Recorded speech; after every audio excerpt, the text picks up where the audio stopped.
Il est 6 heures du mat et c'est l'heure de rêver le BTP. Désormais, certains épisodes seront aussi disponibles ici en version vidéo. Alors abonne-toi à cette chaîne pour ne pas les manquer et profite bien de l'épisode qui va suivre. Bonjour à tous, il est 6 heures du bat et on se retrouve pour un nouvel épisode, un épisode où je suis accompagné par Sylvain Bidard, cofondateur de Share is More, l'architecture connectée.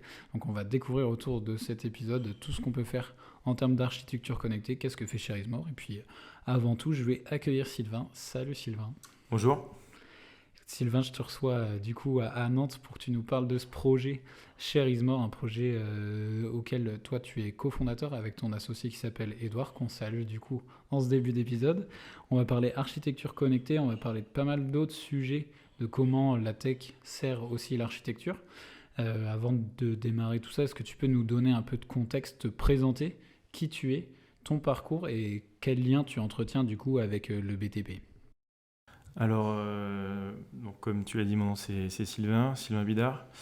Je suis originaire du Pays Basque, de Bayonne. Ok. Je suis actuellement dans les Pays de la Loire, du côté d'Angers, donc j'ai pas mal voyagé jusqu'à présent. Alors mon parcours dans le milieu de l'architecture et de la construction, il a débuté assez rapidement finalement, parce que mes parents avaient une entreprise de menuiserie charpente à Biarritz. Voilà, une petite PME d'une quinzaine de salariés. Et très rapidement, j'ai été baigné dans le secteur de la construction, voilà, en suivant mon père sur les chantiers et en étant dans cette entreprise.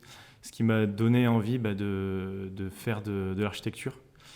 Alors, je ne suis pas passé directement par la case études d'architecture. Ouais. J'ai d'abord fait une école d'ingénieur, école des mines d'Alès, où justement on a rencontré Edouard. Avec Edouard, on s'est rencontrés sur les terrains de rugby. Mais en intégrant cette école, j'avais pour objectif de faire un double diplôme qui était celui d'ingénieur architecte. Voilà. L'idée, c'était de rentrer dans cette école comme ça.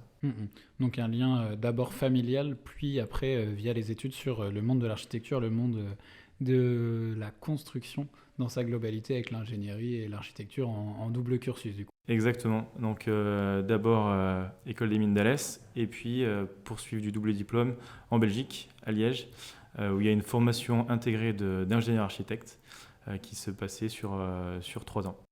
Ok, et ça fait que donc du coup dans ce parcours tu croises Edouard Caumont du coup qui est ton associé. Oui.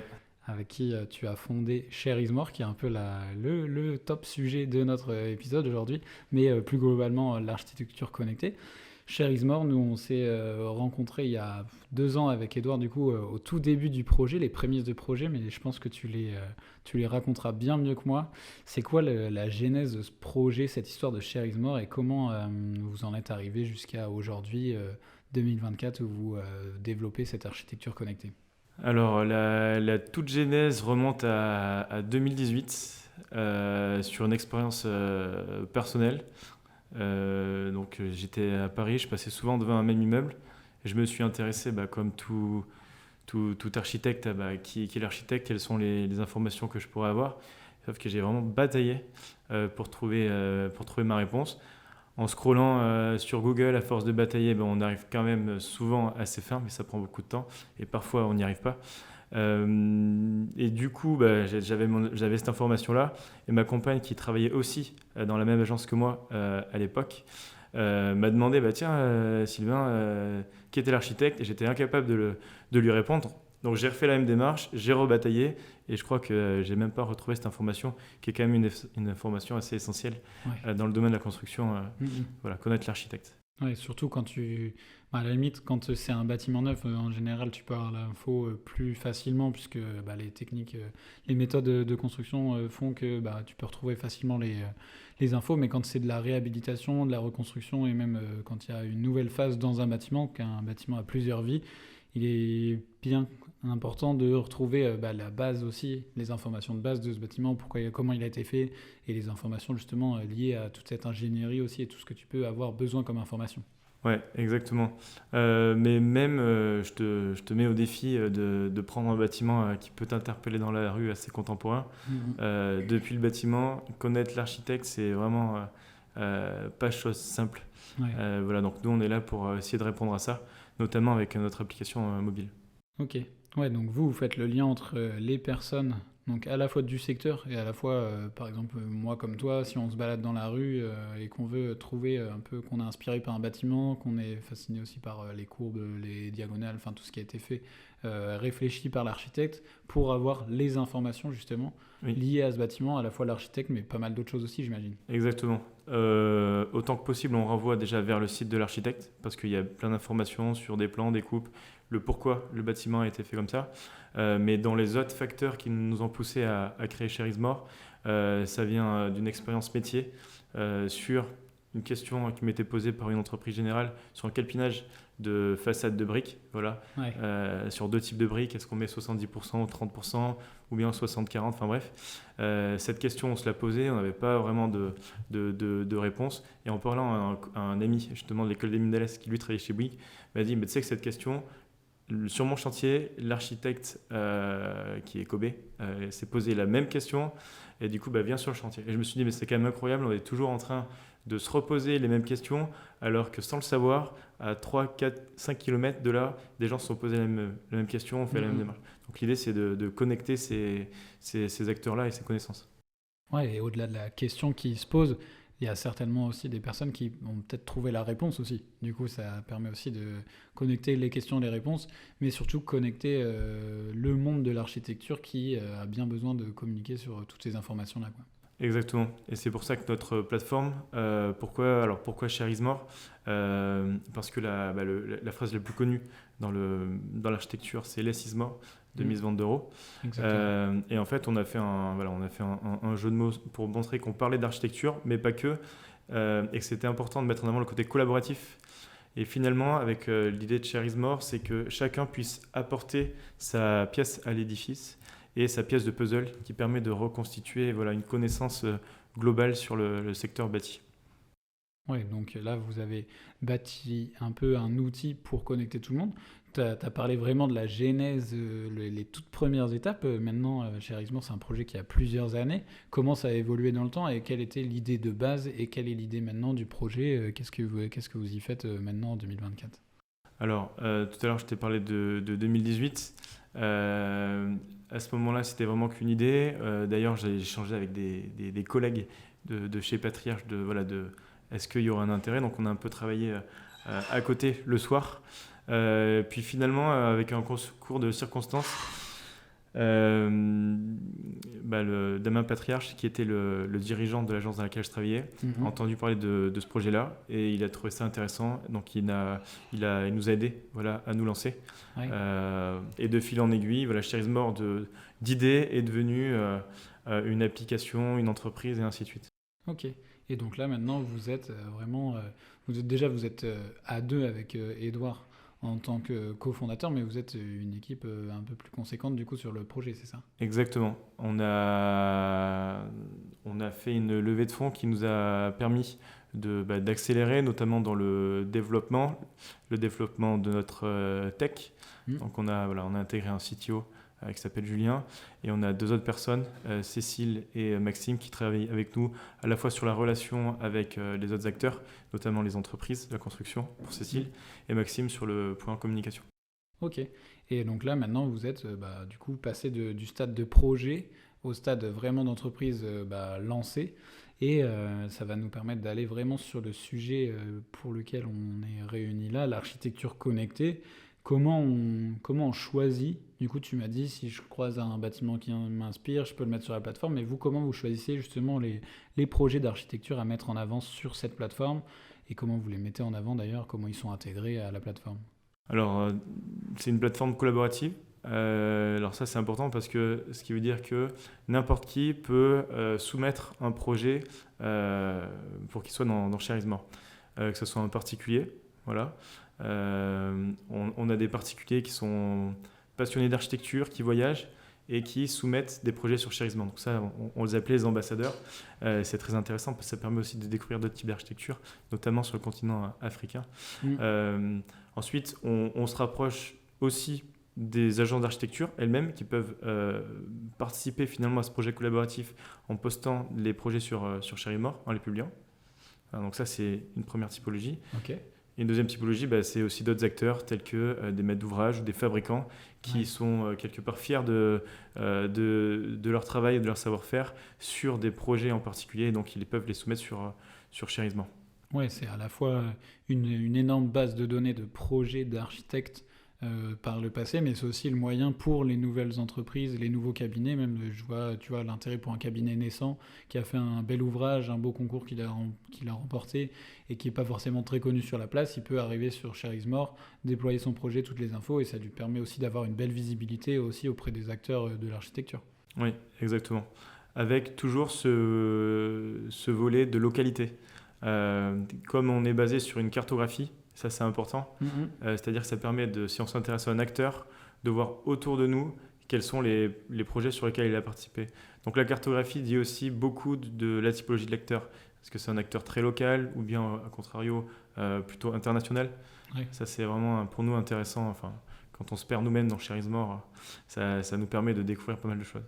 Ouais, parce que en fait, le fait d'ouvrir la voie, la plateforme à différentes personnes, en fait tout à chacun qui veut ajouter un projet, ça permet aussi de décloisonner les frontières de l'architecture. Tu vois, tu parlais de projets en Afrique, tu parlais de projets dans d'autres continents.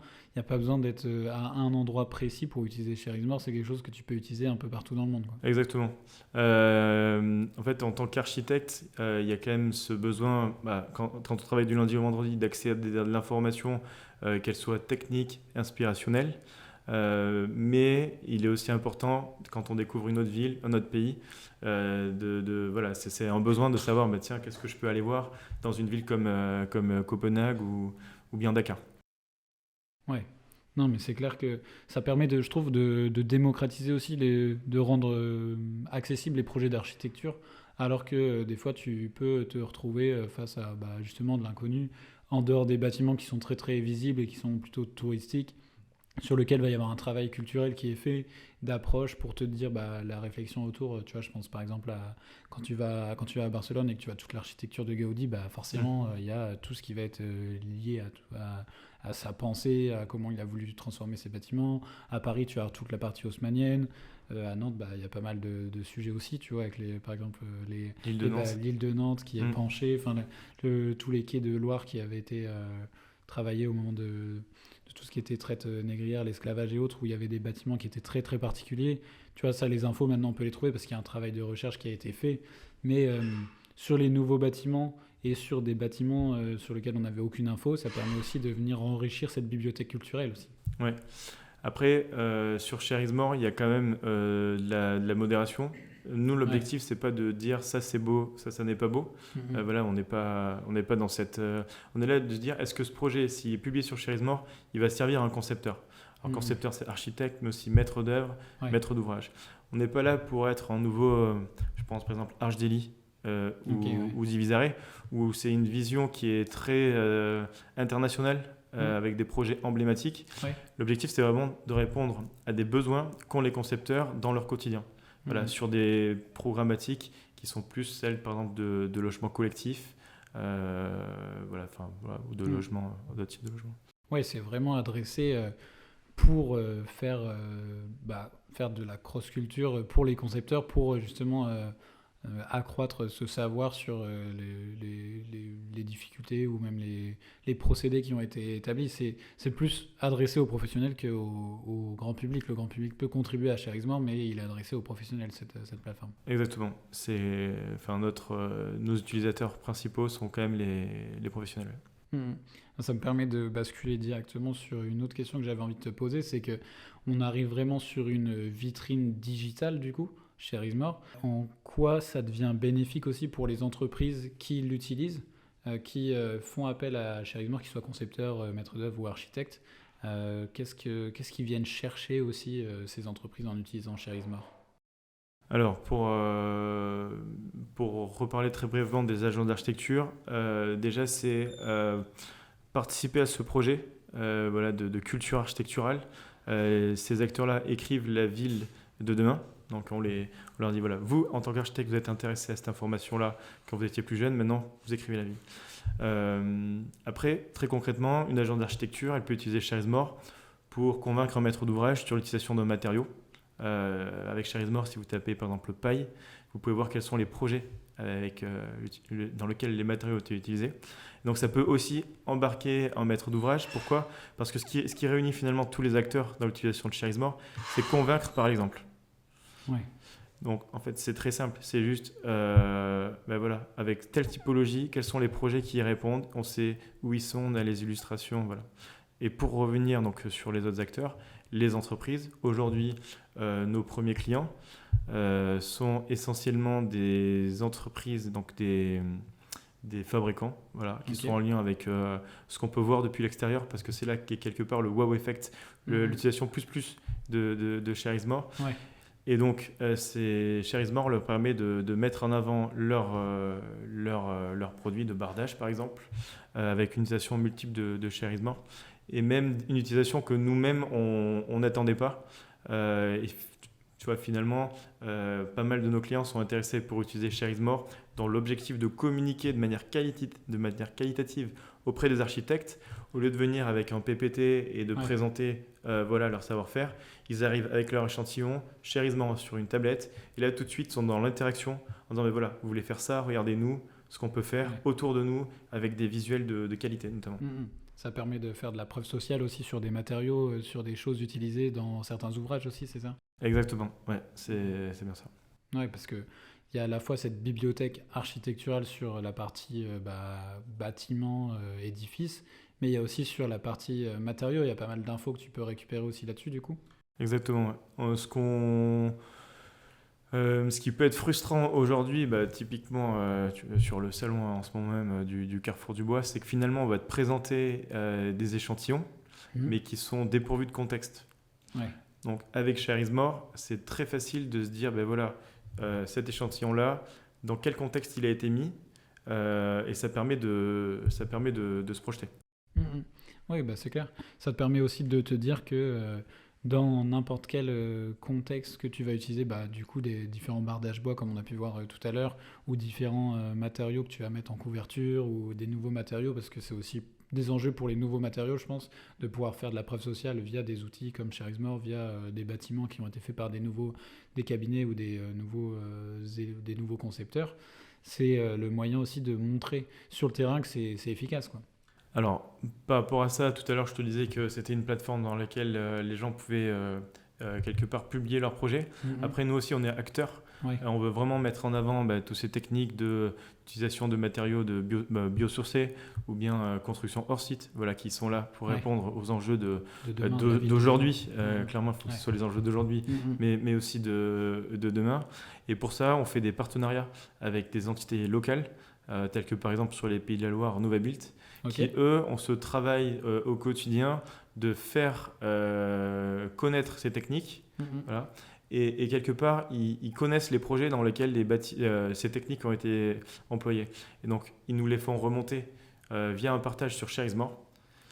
Et donc, nous, ça nous permet, avec des acteurs locaux, de faire remonter une information de qualité sur ces enjeux-là.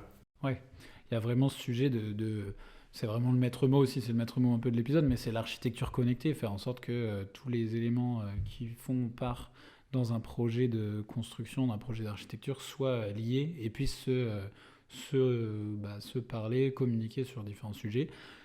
C'est quoi les enjeux justement, tu vois, dans la ville de demain, les enjeux d'aujourd'hui, c'est quoi l'enjeu pour l'architecture connectée, tu vois, en quoi ça vient répondre à pas mal de sujets, et c'est quoi les enjeux d'avenir aussi pour cette architecture connectée? Alors,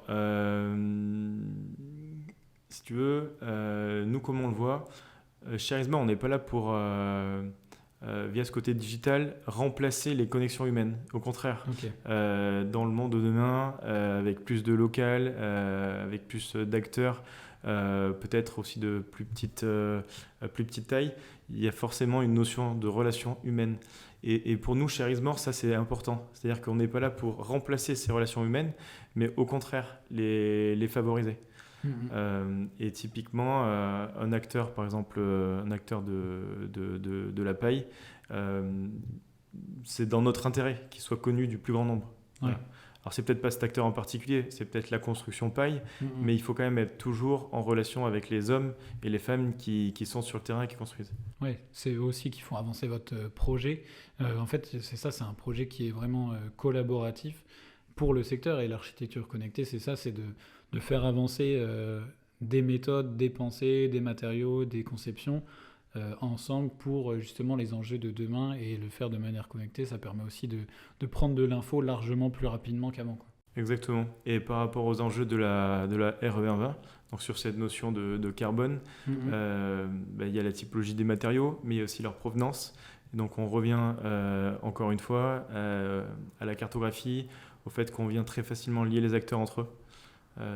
Voilà. Ouais, c'est important de pouvoir donner une image concrète de ce qu'est l'architecture, tu vois, à l'instant T. Avec tous les outils qu'on a maintenant et puis avec tous les moyens de communiquer, justement, enfin, on appuie sur ces termes-là, mais aujourd'hui c'est facile de communiquer sur ton projet, sur les matériaux que tu utilises, sur ta méthode de construction, de conception. Alors pourquoi justement pas cumuler tout cet apprentissage, toutes ces connaissances pour que ça serve aussi pour demain, tu vois, sur des enjeux de la ville par exemple, mais même sur les enjeux plus ruraux. La construction hors site, ça va pas s'intégrer que sur de la ville, tu vois, ça peut s'intégrer ailleurs et tout. Donc c'est hyper intéressant de pouvoir partager toutes les connaissances comme ça. C'est un peu aller chercher aussi le pied d'égalité sur la conception, tu vois, parce que ceux qui sont en avance sur ces sujets-là, ils permettent aux autres de rattraper un peu le retard. Enfin, il y a un peu cette émulsion qui est créée via votre outil et puis via votre conception aussi de l'architecture. Je pense que c'est lié à ça aussi. Toi, tu parles du hors-site. Pour échanger avec des acteurs du hors-site, c'est clair que dans des villes comme Paris, tout comme Londres, de ce que j'ai compris, ils ont imposé l'utilisation de la construction du hors-site. Donc ça, c'est des marchés qui vont exploser. Quelque part, les acteurs se structurent chez les constructeurs, mais il faut aussi que les concepteurs se forment pour bien dessiner les plans, les coupes, tout ce qui va bien et proposer à leurs clients finalement quelque chose qui permet de rentrer dans leur budget de qualité. Mais ça vient, de toute façon, ça vient d'un constat, c'est que ça vient d'un constat de base qui était on manque d'informations sur les sujets, et maintenant le leitmotiv, c'est vraiment de créer aussi de la valeur pour demain, de créer l'architecture de demain dans le sens partager toutes les connaissances pour plus qu'il y ait justement ce manque de communication entre les acteurs. Ouais. L'information, notre postulat, c'est que l'information, elle existe. C'est juste qu'elle est très très mal référencée. Google n'est pas du tout spécialisé en architecture et en construction. Et chacun a sa propre culture, que ce soit architecturale, mais aussi sur des savoir-faire. Voilà, donc nous, on est cette plateforme qui vise à connecter ces acteurs. Ok, et ça c'est les enjeux de 2024, enfin de maintenant on va dire, voire pour demain. C'est quoi les enjeux au-delà de l'architecture connectée? C'est quoi les enjeux pour Share Is More, justement le projet Share Is More, l'entreprise? C'est quoi vos enjeux à court, moyen terme? C'est quoi le futur que tu envisages du coup toi pour Share Is More? Alors, on est une jeune entreprise parce qu'on n'a pas donné dans tout le process, on n'a pas donné la date. La date de création de Share Is More, c'est juin 2022, donc on va bientôt avoir... tout juste avoir 2 ans. On a fait une première levée de fonds qui nous a permis d'accélérer, notamment sur les emplois, comme j'ai dit tout à l'heure. C'est partie technique, quoi. Partie technique, voilà. Ça nous a aussi permis d'accélérer sur des sujets qui sont cruciaux pour notre développement, typiquement le sujet des droits d'auteur sur les photos. Voilà, donc Share Is More est la première plateforme qui rémunère les photographes en architecture. Donc ça fait partie quelque part de nos coûts. Le fonctionnement est comme ça. Voilà, donc il faut quand même un peu de trésor. Donc ça, c'est vraiment pour le côté très court-termiste. On est en échange avec plusieurs agences d'architecture qui ne connaissaient pas Share Is More. On a lancé notre V2 fin mars avec une plateforme qui n'a esthétiquement plus rien à voir. Clairement, maintenant, on en est vraiment fiers. La première fonctionnait, mais aujourd'hui, on se rapproche des standards des autres plateformes d'architecture. Donc ça, c'était important dans notre développement. Maintenant, on communique tout azimut pour se faire connaître auprès des agences d'architecture, auprès des architectes en école d'architecture, auprès des autres acteurs, maîtres d'œuvre, maîtres d'ouvrage. Voilà, donc ça, c'est important pour nous de nous faire connaître. Faire éduquer aussi un peu pas le marché, mais éduquer un peu les parties prenantes de cette architecture à être de plus en plus connectées et être de plus en plus communicants aussi. Exactement. La chose. Et montrer que on arrive avec un nouveau paradigme qui n'est pas dans les manières de faire de beaucoup d'acteurs, notamment pour nous, le volet client, c'est montrer la valeur de Share Is More. Il faut aussi qu'on apprenne quelle est la valeur ajoutée qu'on peut supplémentaire apporter aux agences d'architecture dans cette connexion. Donc ça fait partie des enjeux qu'on a d'ici la fin de l'année. Voilà, et puis on a plein de développements tech à venir. Je te parlais des ambassadeurs. L'idée, c'est d'en avoir de plus en plus. Voilà, c'est d'en avoir de plus en plus, que les gens s'approprient vraiment Share Is More, qu'ils nous fassent des remontées. C'est important aussi pour nous d'avoir ce retour d'utilisation de notre... Donc du coup, si là, par exemple, en description de l'épisode, je mets les liens pour devenir ambassadeur ou pour être un peu testeur grandeur nature de Share Is More après avoir entendu parler de la plateforme, c'est OK, tout le monde peut aller tester, quoi. Bien sûr, tout acteur, ambassadeur, photographe, agence d'architecture, maître d'œuvre, fabricant, tout acteur a sa place sur Share Is More. Non, mais trop bien, ça prouve que c'est dans la démarche on met tout le monde dans le même paquet, quoi. Tout le monde est connecté avec vous, quoi. C'est à l'image de l'acte de construction. De bâtir, quoi. Voilà. Il n'y a pas qu'un seul acteur. Finalement, c'est à toutes les échelles, chacun met sa pierre à l'édifice. Trop bien. C'est une belle vision du monde de la construction, du monde de l'architecture de demain. En tout cas, bravo à vous deux déjà d'avoir fondé ça. Bravo à toutes les équipes aussi qui bossent derrière, parce que comme tu dis, il y a un produit qui a vachement évolué depuis la première version jusqu'à ce que vous sortez aujourd'hui. On va arriver sur la fin de l'épisode. Il va me rester une dernière question que je pose un peu à tout le monde, et ça va aussi être un peu un écho à ce qu'on disait, la connexion, la communication entre les acteurs. C'est que moi, ce que j'aime bien, c'est que mon invité me cite une personne qui verrait bien réveiller le BTP avec moi un matin. Donc toi, Sylvain, si tu avais une personne que tu aimerais entendre sur le média, sur 6h du mat, qui ça serait ? Alors j'ai beaucoup réfléchi à cette question qui n'est pas évidente pour répondre, c'est pas évident. Du coup j'ai pensé à Christine Lecomte, qui est la présidente de l'Ordre des architectes. Pourquoi ? Parce que, in fine, Share Is More, c'est quand même parler d'architecture et faire en sorte que l'architecture et la construction de demain puissent être, on va dire, meilleures et répondre aux enjeux. Voilà, donc s'il fallait retenir qu'une seule personne, ce serait Christine Lecomte. Christine Lecomte, du coup, de l'Ordre des architectes. Présidente de l'Ordre des architectes. Trop bien. Une belle recommandation, du coup, Sylvain, pour venir réveiller le BTP. Et puis, du coup, il ne me restera plus qu'à la contacter et voir comment on peut organiser ça. Et puis, peut-être qu'un matin, vous qui écoutez cet épisode, vous serez réveillés, du coup, par l'Ordre des architectes et on verra comment sera l'architecture de demain, du coup. Très bien. Mais merci Nicolas. Mais merci à toi, merci d'être venu ce matin nous parler de Share Is More, nous parler d'architecture connectée, qui va être vraiment, je pense, un enjeu pour le futur, qui l'est déjà, mais au moins ça permet de vulgariser aussi ce que c'est l'architecture connectée. C'est pas juste du digital pour l'architecture, c'est un projet qui est plus global que ça. Et puis écoute, on souhaite plein de belles choses aussi à Share Is More, et puis j'espère que tu as passé un bon moment ce matin pour réveiller le BTP en tout cas. Très bien, merci à toi. Et on se retrouve très très vite pour réveiller de nouveau le BTP. Merci à toi d'avoir regardé cet épisode de 6h du mat. N'oublie pas de laisser un pouce vers le haut si tu as apprécié l'épisode et de t'abonner à la chaîne pour ne manquer aucun autre épisode. A très vite pour réveiller de nouveau le BTP.